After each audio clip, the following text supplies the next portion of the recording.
This is Paul. Yeah. Yeah, I'm just sitting here. I've been waiting for somebody to enforce my rights. I looked on my phone and I didn't get any phone calls last night or this morning.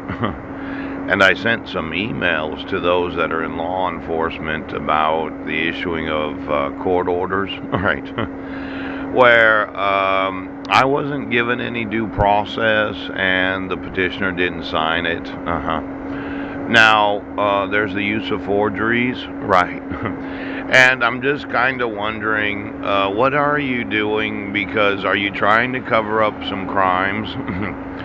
I'm concerned about law enforcement that wants to cover up crime instead of exposing crime. It could be a criminal behavior. Now, I was looking last night. I was doing some research about criminal behavior of those that are in law enforcement. Yeah, where that the issuance of court orders, where I wasn't a resident in 2011. Yeah, and there was a no contact order issued on Guam. Yes. And then you served me on Guam. And then you gave my sons to my wife that abducted them from Guam. She made up a story of domestic violence and child abuse. Yes. And then I had an evaluation where we had an argument. Now, this criminal behavior, there's been a lot of psychologists that have studied the criminal behavior of those that get convicted of crimes. Yes. And most of them try to hide, as in cover up. They deny. They're kind of, well, let's say you are an alcoholic. Yes. And you drink too much. And somebody mentions, well, you've been drinking, haven't you? And you're like, no, I haven't been drinking. But the first real sign of criminal behavior is when police officers are in denial of what they actually know is crime. Oh.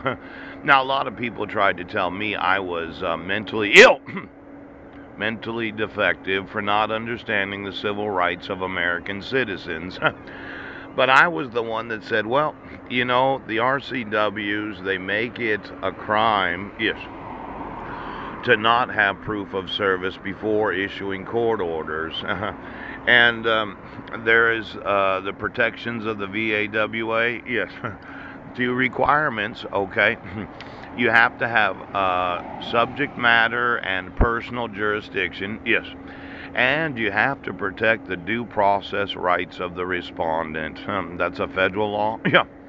Now, when we start looking at all of those today that are in law enforcement, police departments, pooch, somebody said I couldn't sue you for the actual policing power of each and every police department of the United States. I found out that the Department of Justice has sued quite a few police departments for what's known as the consent decree. Pouch! Now, I'm a little pissed off that for the last almost 2 years, I've been telling you that it's against the law to not protect the civil rights of American citizens. Yes. It's against the law to issue dissolutions of marriage, where I didn't get any notice of court hearings, of settlement conference hearings. In fact, the truth is I wasn't a resident of Clallam County. Now, the Department of Justice has gotten thousands of emails from me right now